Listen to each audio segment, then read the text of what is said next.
하려면 주님을 기쁘시게 하는 사람. 오늘 본문 8절의 말씀을 다시 제가 읽겠어요. 우리가 담대하여 원하는 바는 차라리 몸을 떠나 주와 함께 있는 그것이라. 다 같이 그런즉 우리는 몸으로 있든지 떠나든지 주를 기쁘시게 하는 자가 되기를 힘쓰노라. 아멘. 주를 기쁘시게 하는 사람이 되기를 힘쓴다. 이 말씀 사도 바울의 중심의 고백이고, 오늘 우리가 이 말씀을 읽고 들으면서 저도 여러분도 진심으로 이 고백이 여러분의 심령 속에서 하나님께로 들려지기를 바랍니다. 몸에 있으나, 그러니까 지금 살아있지만, 우리가 몸을 입고 살아있으나 몸을 떠나서 이제 우리가 주님 앞에 가게 될 터인데, 주를 기쁘시게 하는 자가 되기를 힘쓰노라. 오늘 본문은 여러분이 잘 아시는 내용이에요. 만일 우리 땅에 있는 장막집이 무너지면 그랬어요. 그러니까 이 본문을 혼동하지 않아야 됩니다. 여러분 지금 살고 계시는 개인 주택을 말하는 게 아니에요. 그 주택이 다 이제 낡아지고 비가 새고 없어지면 이제 우리가 다른 집을 하나 또 마련을 해야지, 그 집이 무너졌다고 죽을 수는 없잖아요. 그런 얘기가 아니에요. 오늘 본문은 만일 땅에 있는 우리 장막집이 무너지면, 그 말은 우리 육체가 깨어지고 죽으면 그 말이겠죠. 그러면 하늘에 있는 영원한 집, 그것은 또 뭐 하늘에서 뭐 집을 하나 아파트를 지어놓고 지금 계신다 이런 얘기도 아니에요. 하늘에 있는 영원한 집, 손으로 짓지 아니한 집, 그 집이 있는 줄을 안다 그랬어요. 정확한 번역은 그것을 우리가 가지고 있다 그런 말이에요. 그 집을 우리가 가지고 있는데 그것을 이제 덧입기를 원한다. 오늘 2절 다 같이 성경을 보시고, 참으로 우리가 여기 있어 탄식하며 하늘로부터 오는 우리 처소 덧입기를 간절히 사모하노라. 3절 이렇게 입음은 우리가 벗은 자들로 발견되지 않으려 함이라. 4절 참으로 이 장막에 있는 우리가 짐진 것 같이 탄식하는 것은 벗고자 함이 아니요 오히려 덧입고자 함이니 죽을 것이 생명에 삼킨 바 되려 함이라. 아멘. 2절, 3절, 4절 보면은 벗는다는 말이 있고 덧입는다는 말이 있고, 벗고자 함이 아니요 또 벗은 자로 발견되지 않고자 함이요 덧입고자 함이니, 계속 그 말씀을 반복하시네요. 이 말씀이 무슨 말이냐? 주석책 같은 데도 봐도요, 이런 말은 설명이 잘 안 돼 있어요. 뭔 말인지 서양 사람들은 잘 몰라요, 이런 말을. 우리 한국 사람들이 오히려 이 말을 잘 이해하게 번역이 돼 있어요. 우리 60, 70년대에는 우리 한국의 어머니들은 영원히 모든 어머니들의 모든 집에 꼭 옷 두 벌이 있었어요. 그 옷은 월남치마 한 벌하고 몸빼바지. 이건 영원한 거예요. 그죠? 없는 집이 없었어요. 다 두 벌 이상씩 남대문 시장에 가서 사오든 동대문 시장에 가서 사오든 평화시장에 가서 사오든 뭐 다 있는 거예요. 그러면은 얼마나 그 옷이 편한지 몰라요. 난 안 입어봤어도. 세상에 편한 옷이에요. 그 두 벌만 가지면 1년 살아요. 그래서 입어보셨잖아요. 그렇지? 그러니까 그거 사러 갔을 때 다 어떻게 해요?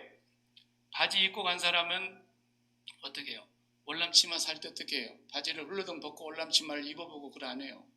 요즘 같은 데는 다 피팅링 룸이 있어가지고 이제 옷 갈아입는데 막 잔뜩 들고 가서 입어보고 또 벗어놓고 오면은 뭐 그 사람들이 다 가져가서 관리하지만, 옛날에는 뭐 어떻게 그럴 수 없잖아요. 그러니까 그냥 옷 바지 몸빼 바지 입은 채로 월남치마 싹 끼워보는 거야.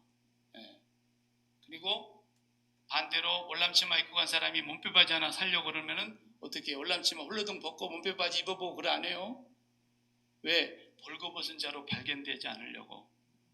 그냥 몸빼 바지 그거 입고 올람치마를 딱 내리면은 이게 몸에 맞는가 안 맞는가 일단 맵시를 보는 거예요.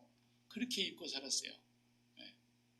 겨울철 김장할 때도 그냥 전부 몸빼바지 하나 입고 가가지고 잔뜩 김치 양념 묻혀놓은 거 벗으려고 그러면 어떻게 해요? 올랑치마 딱 끼우고 싹 벗어내리면 끝나는 거예요. 왜? 벌거벗은 자로 발견되지 않으려고. 이해돼요? 그 말이에요. 그러니까 지금 사도 바울이 죽은 뒤에 부활에 대한 얘기를 설명하던데 이 말씀을 하신 거예요. 무슨 말씀하시냐면 나는 벗은 자로 발견되지 않고 덧입고 싶다. 몸빼바지 그대로 입은 채로 그냥 올람치마를 딱 입어야지 벗은 자로 발견되지 않고 나중에 몸빼바지 벗을 수 있는 것처럼 우리가 이 세상에 살고 있을 때에 육체가 딱 죽어버리면 벌거벗은 자가 되는 거예요. 나라고 하는 인격을 이 육체로 입고 있는 거거든요. 대통령도 육체로 입고 있는 거예요. 지금 대통령 됐는데 죽어버렸다. 그럼 뭐요? 옷 벗어버린 거랑 똑같은 거예요. 육체를 벗어버리면 그냥 벌거벗은 자가 되는 거예요. 그러니까 육체가 죽기 전에 주님이 빨리 오셔가지고 주님이 오시는 순간에 주님의 옷으로 우리가 덧입어버리면 주님이 마련해 놓으신 썩지 아니할 몸, 영원한 신령한 몸으로 확 덧입어버리면 그것이 얼마나 좋을까? 그 얘기하는 거예요 지금. 근데 사람들이 죽으면 무덤으로 일단 들어가죠. 그리고 주님의 부활의 날에 주님이 오시는 날에 우리가 부활에 참여해서 신령한 몸으로 옷을 갈아입을 텐데 그 가운데 잠들어 있는 순간을 우리가 벗은 자로 지내는 거다 그 말이에요. 그러니까 벗은 자로 발견되지도 않고 나는 주님이 바로 오셨으면 좋겠다. 아니면 내가 지금 몸을 떠나서 주님과 함께 있는 것이 좋겠다. 그 말이 그 말이에요. 잠시도 주님과 떨어져 있고 싶지 않은 거예요. 그냥 주님과 영원히 이 세상에서도 주님과 동행하고 주님을 마음에 품고 살다가 내가 죽는 순간이 바로 주님이 나에게 준비해 주신 신령한 옷으로 덧입는 순간이 됐으면 좋겠다. 예수 믿는 사람들이 다 그런 마음 갖기를 저는 바라요. 근데 일평생 마귀에게 속아가지고 아담 이후로 지금까지 인류가 속고 있는 거예요. 죽는 게 그렇게 무섭다고 만들어놨어요 마귀가. 그러니까 주님이 히브리서 2장 14절에 죽음의 세력을 죽음으로 멸하기 위해서 오신 거예요.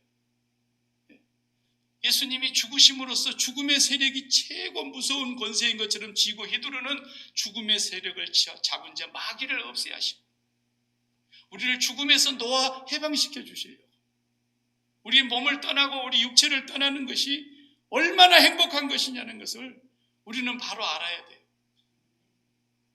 그래야 죽음을 두려워하지 않을 거 아닙니까? 그런데 다 죽는 걸 두려워해요.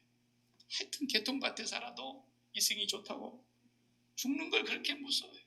죽는 거. 저나 여러분이나 죽는 거 무서워하지 않기를 바랍니다. 올해 많은 사람들이 죽었습니다. 팬데믹으로 우리 미국에서도 전 세계적으로 수많은 사람이 죽었습니다. 우리도 아직 안 끝났기 때문에 죽을지 몰라요. 그건 하나님의 정권이에요. 하나님이 지고 계시는 거예요. 소망교회에서도 몇 사람 불러 가실런지 그냥 그대로 넘어갈런지 하나님의 정권이에요. 그렇지만 그 죽음이 온다고 해서 두려워할 일이 아니다라는 거예요. 마스크를 끼고는 다녀야 되고 가능하면 6피트 이렇게 거리를 유지하고 평소 때보다 손발 자주 씻고 감염이 되지 않도록 또 혹은 다른 사람에게 감염 내가 시키지 않도록 다 서로가 조심해야 되는 것이지만 그러나 그것이 죽는 것과는 별개예요. 우리가 오늘 죽는다 해도 죽음을 두려워해서는 안 돼요. 죽음을 두려워하는 자는 아직도 마귀에게 붙들려 있는 자예요. 주님은 마귀의 그 세력, 죽음으로 휘두르는 그 마귀의 세력을 멸하려고 오셨고 주님이 죽으심으로 죽음의 사슬에서 우리를 해방시켜 주셨어요. 사도 바울은 죽는 게 그렇게 소원인 거예요. 내가 이 몸을 떠나서 그리스도와 함께 있는 것이 더 좋겠다고. 그렇지만 주님이 그것은 불러가셔야 되는 일이기 때문에 내가 어찌 할 수 없지만 몸에 있든지 몸을 떠나든지 주를 기쁘시게 하는 자 되기를 힘쓰노라. 그 말씀을 하고 계신 것입니다. 그래서 저와 여러분이 날마다 하늘의 처소를 덧입기를 바라고 살아야 된다. 하늘의 처소. 주님 나 살았을 때 오셨으면 좋겠다. 그런 생각을 초대교회 식구들은 다 갖고 살았어요. 우리는 그런 생각을 갖지 못하고 살아갈 때가 많아요. 왜? 너무 세상에 좋고 아까운 것이 많고 너무 세상을 사랑하고 있기 때문에. 솔직히 우리가 하나님 앞에서 그러는 거예요. 지금. 내 마음에 사랑하는 것이 진정한 사랑이죠. 그죠? 젊은 애들이 네 내 마음에 있다 그러잖아요. 내 안에 네 있다 그러잖아요. 내 안에 있는 것이 내가 사랑하는 거예요. 그러니까 제일 예수 믿는 사람들에게 있어서 제일 가증하고 자칫 잘못하면 신성을 모독하는 것이 뭔지 아세요? 하나님의 이름을 망령되이 일컫고 신성을 모독하고 하나님 앞에 우리가 너무너무 가증한 자가 되기 쉬운 것이 어떤 것이냐? 살든지 죽든지 주를 기쁘시게 하는 자 되기를 힘쓰노라. 이 말이 자칫 잘못하면 굉장히 멋있는 말이고 기도할 때도 우리가 많이 쓰는 말이고 그 말씀 우리 마음에 담고 있지만 그 말이 가장 가증한 말이 될 수 있어요. 예수 믿는 사람들에게. 그것이 예수 믿는다는 사람들에게 가장 신성을 모독하는 말이 될 수가 있어요. 왠지 아세요? 제가 제 집사람을 마음으로 기뻐하지 않으면서 겉으로는 나는 무엇을 하든지 먹든지 마시든지 뭘 하든지 나는 당신을 기쁘시게 하는 사람이 되기를 힘씁니다. 그러면 아내가 놀고 자빠졌네. 속을 많이 들여다보고 있어요. 내가 자기를 기뻐하지 않는다는 걸 많이 알고 있는데 내가 그렇게 말로 한다 그러면 얼마나 가증한 겁니까? 그 사람을 모독하는 거예요. 우리가 주님을 사랑하지 않고 우리 마음에 주님을 모시고 있지 않는 건 주님이 더 잘 아시는 거예요. 나도 알지만 내가 주님을 마음에 품고 있지 않는데 뭘 하든지 주를 기쁘시게 하는 자 되기를 힘쓰노라 그러면 그게 신성모독이에요. 그게 얼마나 가증한 얘기입니까? 또 어떤 경우가 있을 수 있어요. 내가 주를 기쁘시게 한다고 나름대로 애를 쓰는데 주를 기쁘시게 하는 것이 전혀 아니야. 너무 주님을 몰라도 한참 모르는 거예요. 그럴 수가 있는 거예요. 내 마음에 돈을 그렇게 사랑하고 있고 내 마음에 돈이 있다. 주님의 이름만이 오직 주의 이름만 마음에 있습니다. 이렇게 우리가 찬양을 하는데 그 찬양을 부르고는 있지만 하나님은 우리 마음을 보고 계시고 중심을 보신다 그랬지 않습니까? 우리 마음에 하나님이 있는 것이 아니라 돈이 있고 우리 마음에 건강 장수가 있고 우리 마음에 자식이 성공하는 것에 있고 우리 마음이 사업에 번창하는 데 있고 그 마음이 꽉 차 있는데 주님을 사랑한다고 하는 말은 주님을 모독하는 거예요. 그리스도인들만이 범할 수 있는 죄란 말이에요. 예수를 안 믿는 사람들이 아예 세상을 갖고 세상을 사랑하고 사니까 그 사람들은 가증하진 않죠. 정직한 거죠. 왜? 나는 돈에 정직하다라는 거예요. 내가 돈 사랑한다라는 거예요. 나는 건강 장수를 사랑하고 있고 이 세상에서 출세하고 명예를 얻고 인기를 누리고 우리 자식들 성공하고 출세하고 우리 사업장이 번창해서 형통하고 나는 그걸 좋아하고 사랑하고 있어서 나는 일편단심 그게 마음에 있다. 정직한 거예요. 그것에 대하여. 우리가 그렇게 똑같이 살면서 하나님 사랑한다는 것은 하나님 모독하는 거예요. 그렇기 때문에 몸에 있으나 몸을 떠나 있으나 주를 기쁘시게 하는 자가 된다는 건 뭐예요? 교회 와서 봉사를 열심히 하고 충성하고 여성교회에서 열심히 막 일하고 헌신하고 헌금도 하고 그러면 주를 기쁘시게 하는 거냐? 아니다라는 거예요. 성경은 그렇게 말한 적이 없어요. 착각하지 말아요. 진정으로 주를 기쁘시게 하는 건 뭐냐면 내 마음에 주님의 이름만 있다라는 거예요. 내 마음이 주님을 기뻐한다라는 거예요. 10월 달에 제가 말씀을 10월 둘째 주에 했죠. 여호와를 기뻐하라. 여호와를 기뻐하는 것만 주를 기쁘시게 하는 거예요. 그 여호와를 기뻐하는 사람은 그 다음에 그 마음에서 뭐가 나오는 거예요? 충성도 나오고 봉사도 나오고 헌신도 나오고 다 거기서 나오는 열매인 거예요. 열매인 거예요. 그렇지 않는 것은 주를 기쁘시게 하는 게 아닙니다. 그런 경우는 어떤 경우냐? 여러분 예를 들면 기분 나쁘니까 나 우리 집사람 예만 들을 거예요. 그랬다는 것이 아니고 예를 들은 거예요. 또 그랬다더라고 또 약기마에 소문내지 마요. 자, 제가 사업을 해가지고 돈을 많이 벌은 부자 남편이 됐다고 해봅시다. 돈 좋아하니까 난 돈밖에 예를 못 들겠어. 돈 많은 남편이 됐어. 근데 우리 집사람이 옛날에 사귀던 남자친구가 있어가지고 종종 연락이 와. 그러니까 전화 받다가 또 이렇게 얘기하다가 한번 만나자 그래서 나갔는데 뭐 차 한잔 마시면서 이런저런 새는 얘기 들어보니까 아유 사업을 했는데 그냥 쫄딱 망해갖고 죽고 싶다고 막 그런 얘기를 해. 그러니까 동정해. 안 됐어. 옛날 애인이니까. 그래 이제 집에 들어왔어. 집에 들어왔고 막 나한테 평소보다 더 잘해. 열심히 나를 서비스하고 굉장히 나 기분 좋게 만들고 그러더니 슬그머니 한다는 말이 옛날 남자친구 얘기를 하면서 요즘 사업하다 쫄딱 망했다는데 죽고 싶단다고. 그래서 내 마음이 참 안 좋다고 좀 도와주자고 막 그래. 아 내가 뭐 부처님 가운데 또막을 쌀만 먹은 사람이야 내가. 나는 기분 나빠. 왜 만났냐라는 거야. 왜 만났냐. 나한테 와서 괜히 잘하더라고. 그러더니 결국은 뭐예요? 거기 도와주자는 얘기야. 내가 한 번은 그냥 마음 먹고 에이 남자가 쪼잔하게 또 그럴 수 있나 한번 도와줬다 이거야. 근데 한 번으로 끝날 줄 알았더니 두 번, 세 번 계속 그러네. 그럼 내가 기분 좋아 안 좋아? 여러분은 마음이 넓어서 줄는지 몰라도 나는 그러고는 못 살아. 지금 무슨 얘기 하려고 그러는 거예요?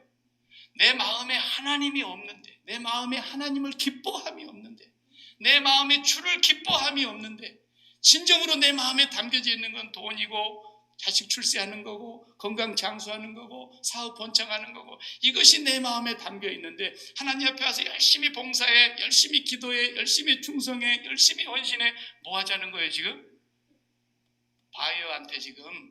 바이어한테 열심히 지금 공들이는 거야. 바이어를 사랑해서 공들여요? 바이어를 내가 정말 사랑해서 그분을 대접해요? 아니야. 내 물건 팔려는 거야. 내가 진정으로 마음에 사랑하고 있는 문제가 해결되게 하기 위한 거야. 그러니까 내가 하나님 앞에 와서 뭐 봉사하네 충성하네 그것 가지고는 몰라. 그것은 내 자식 잘되게 하기 위한 사람도 있고 내 사업 잘되게 하는 사람이 도 있고 내 병 낫게 해달라고 하나님 앞에 와서 잘 보이려고 하나님 마음 살려고 하는 사람도 있고 다양한 그런 이유를 가지고 와서 하나님 앞에 열심히 봉사. 하나님 내 보십시오. 얼마나 내가 열심히 기도하니까 이 정성을 보시라도 내가 얼마나 주를 위해서 봉사하고 얼마나 내가 목사님한테 잘해드리고 얼마나 내가 교회 일한다 그러면 앞을 다투어서 나가서 일하고 우리 자식 잘 되게 해주세요. 결론은 그거야. 이런 것은 하나님을 기쁘시게 하는 게 아니에요. 이런 건 신앙도 아니에요. 이런 건 그냥 미신 섬기는 사람들이 하는 것과 똑같잖아요. 우상 숭배와 똑같은 거예요. 주를 기쁘시게 한다는 것은 우리가 무슨 일을 많이 하는 것이 아니고 주를 기쁘시게 한다는 것은 오직 우리 마음에 그분만 있는 거예요. 그것이 되면은 일하지 말라 그래도 와서 일하고 지나가다가도 아버지 집에 한번 더 들어갔다 가보고 싶고 뭐죠 어디가 좀 잘못된 데가 있으면 손이라도 보고 싶고 그것은 자연히 나오는 열매인 거예요. 저 여러분의 마음속에 그분이 있는가를 날마다 봐야 돼요. 사도 바울은 지금 그 얘기를 우리에게 하고 있는 겁니다. 나는 지금 정말 그분이 내 마음에 있다라는 거예요. 그 애인이라는 것이 뭐겠어요? 젊은 애들이 애인이라 그러면 뭐예요? 그 남자 같으면 그 여자가 내 마음 안에 있다라는 거예요. 다시 말하면 내 마음 안에 수많은 여자가 있다. 그건 바람둥이죠. 내 마음 안에 많은 여자친구는 있지만은 진짜 애인은 진짜 1등하는 여자는 한 명 있다라는 거예요. 그게 애인이에요. 여자도 마찬가지죠. 내 마음속에 수많은 남자친구들이 있지만 한 명만 나의 1등하는 남자가 있다라는 거예요. 그러니까 둘이 함께 같이 있고 싶고 함께 밥 먹고 싶고 함께 잠자고 싶고 한 방 쓰고 싶으니까 그래 결혼하는 거 아닙니까? 우리 손주들 데리고 있는 할머니 할아버지의 심정은 다 동일할 거예요. 나는 아직 손주가 없어서 모르겠지만 이게 가만히 보니까 손주 자랑하고 싶어가지고 막 그러잖아요. 우리 그걸 막 돈 내고 자랑하라고 막 그랬잖아요. 그 손주가 할머니 할아버지 기쁘게 하는 것이 뭘 것 같아요? 돈 많이 벌어가지고 용돈 드리는 거? 그것도 안 하는 애보다야 낫지만은 근본적으로 지금 할머니 할아버지가 그거 바라고 있는 게 아니잖아요. 언제나 우리 할머니 할아버지한테 와갖고 손주 녀석들이 용돈 주고 갈까? 이런 할머니가 어디 있어요? 어린 애들 때부터서 할아버지 할머니를 기쁘게 할 줄 아는 그 손주들은 뭐예요? 그냥 할머니 할아버지 집에 가고 싶다라는 거예요. 가고 싶다라는 거예요. 난 오늘도 거기 가서 자고 싶은데, 난 오늘도 거기 가고 싶은데 엄마가 안 보내줘서 그렇지. 가고 싶은 거예요. 할머니 할아버지하고 막 함께만 있으면 좋다라는 거예요. 엄마 아빠가 있는데도 할머니 할아버지 방에 가서 같이 자고 싶다라는 거야. 요게 그가 할머니 할아버지를 기쁘시게 할 줄 아는 애예요. 그죠? 못된 며느리는 꼭 지가 끼고 잘라 그래. 오늘 할머니한테 가서 자라 이래야지. 그러니까 우리가 뭐 아버지 기쁘시게 한다는 게 뭘 기쁘시게 해요? 얼마나 우리가 뭐 아버지가 뭐가 아쉬운 것이 있다고, 아버지가 뭐가 필요한 게 있다고, 아버지가 뭐가 아쉬운 게 있어서 우리가 뭐 얼마나 잘한다고 더 기뻐하고 덜 기뻐하고 그러시겠냐. 하나님 아버지는 오늘 또 우리가 그분의 이름만이 우리 안에 있기를 바라는 거예요. 그 집을 그렇게 사모하는 거예요. 그래서 신령한 집, 그 집을 내가 덧입었으면 좋겠다. 내가 이제 육신의 장막집이 곧 무너질 텐데, 그러면 하나님 아버지가 우리를 보실 때 마치 할머니 할아버지가 손주들을 볼 때 기뻐하는 것처럼 그 마음을 보시면서 기쁨을 이기지 못하신다 그랬잖아요. 하나님이 기쁨에 겨워가지고 기쁨을 이기지 못하시고, 그리고 나서야 나머지 우리의 모든 삶은 하나님을 기쁘시게 하는 삶을 살 수밖에 없는 거예요. 내가 살려고 노력해서 사라집니까 그게?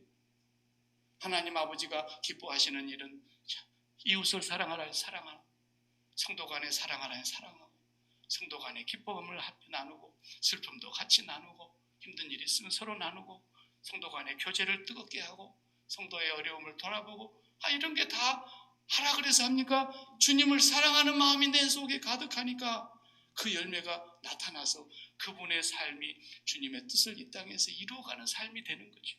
그 말을 사도 바울은 내 안에 이제 그리스도가 삽니다 그랬던 거죠. 우리 성도들이 일을 참 많이 해요. 사실은 교회 일을 얼마나 열심히 합니까? 이제 어제까지 등 달고 이제는 그만 일 만들자 그랬어요. 그만 일 만들고, 일 만드는 사람 본인 보고 하게 하자. 정말 일 열심히 했어요. 올 겨울에 우리가 모임이 잦지 않다 보니까 그 틈을 타서 이렇게 실내외를 아주 아름답게 깨끗하게 단장하고 수고를 너무너무 많이 하셨어요. 저도 어제 좀 꼼지락거렸더니 어젯밤에 좀 힘들더라고요. 그래서 이제 그냥 이제는 나부터서 그만해야 되겠구나 그런 생각이 들었어요. 그래도 주님을 사랑하니까 했지. 이것을 누가 돈 준다고 와서 합니까? 이거 하면 장로 시켜준다 해서 합니까? 시켜줘도 안 하는 사람도 많은데, 정말로 주님을 사랑하는 마음이 아니면 우리는 주님 앞에서 가짜라는 걸 알아야 돼요. 목사도 마찬가지예요. 목사도 그냥 교인이 막 구름대같이 몰려올 때는 막 할렐루야 기분이 좋다가 그냥 썰물 빠지듯이 그냥 교인도 안 오고 교회도 안 오고 그러면 그냥 속이 뒤집어져 가지고 괜히 화가 나가지고 교회 나온 사람들만 팍팍 잡아. 아니 교회 나온 사람들 왜 잡아?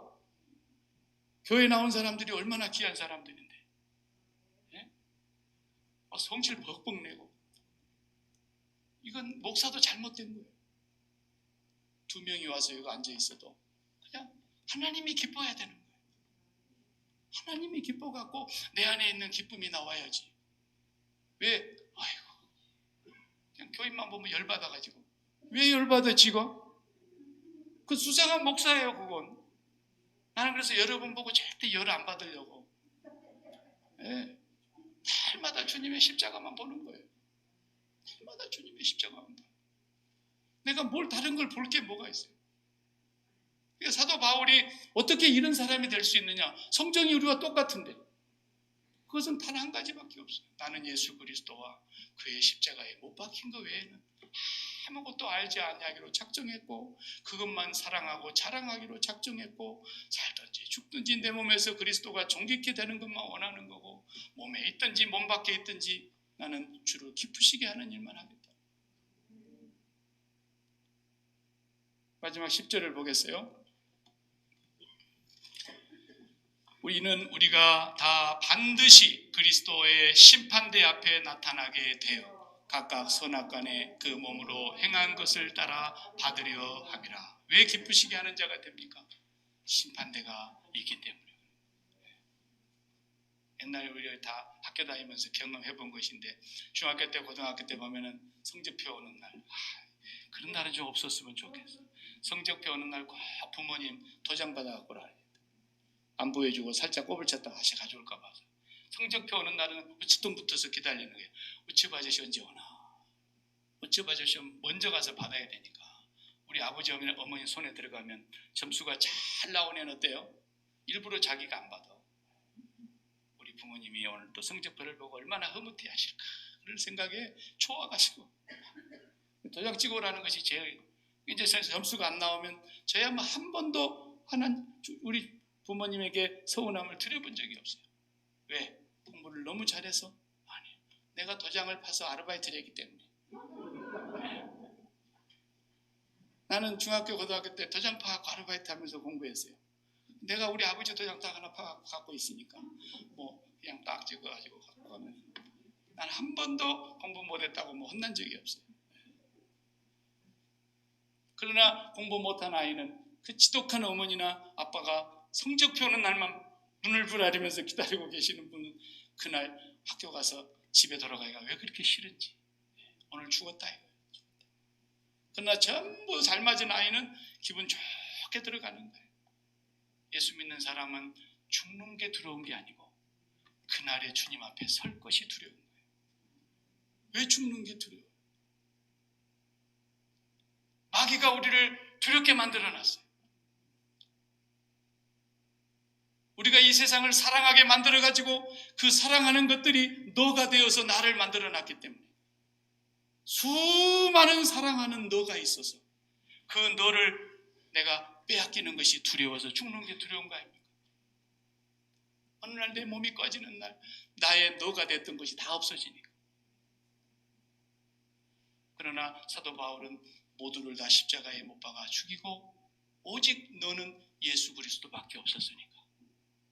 그러니까 그분 만나는 게 최고 즐거운 날인 거예요. 성적표가 보나마나 너무 좋은 거예요. 그래서 당당하게 얘기한 겁니까? 나의 달려갈 길, 믿음을 지켜 선한 싸움을 싸워 이제 후로는 의로우신 재판장이 나에게 의의 면류관을 줄 것이다. 나뿐만 아니라 그의 나타나심을 사모하는 모든 자에게 동일하게 하나님이 약속하신다. 우리 그분 앞에 설 때에 성적표가 있다라는 거예요. 여러분이 진실로 마음을 그분에게 드리고, 그분이 내 안에 계시고 그분이 내 안에서 1등 해가지고 그분을 모시고 살았다면 그 마음 안에서 한 모든 일은 주를 기쁘시게 하는 것인 줄로 믿습니다. 그렇지 않았다면 다 바이어 상대하듯이 했다는 것입니다. 어떻게든지 내 하는 일 잘되게 해보려고 했든지, 우리 자식들한테 뭐 해로운 일 안 생기고 잘되게 해보려고 했다든지, 뭐든지 하여튼 내가 잘돼 보려고 의도를 가지고 하나님 앞에 한 것이지 정말 하나님을 위해서 한 것이 아니다라고 하는 거예요. 여러분의 성적표를 여러분들이 매겨보시기 바랍니다. 그렇기 때문에 일하는 사람들은 기분 나빠하면 안 돼요. 교회 일하다 기분 나빠한 사람들은 다 탄론한 거예요. 무엇으로 탄론한 거예요? 자기 좋자고 한 일이었거든요. 그러나 내 마음에 정말 주님을 사랑하고 주님을 모시고 있는 사람들은 일하면서 기분 나쁘지가 않아요. 일하면서 실족하지가 않아요. 일하면서 화내고 원망하고 불평하고 짜증내고 그러질 않아요. 그것이 증거예요. 기분 나쁘면 회개하시기 바랍니다. 아, 내가 딴 마음이 있었구나. 주를 기쁘시게 하고 주님을 사랑하는 마음에서 한 것이 아니었구나. 스스로 들킨 거예요. 아시겠죠?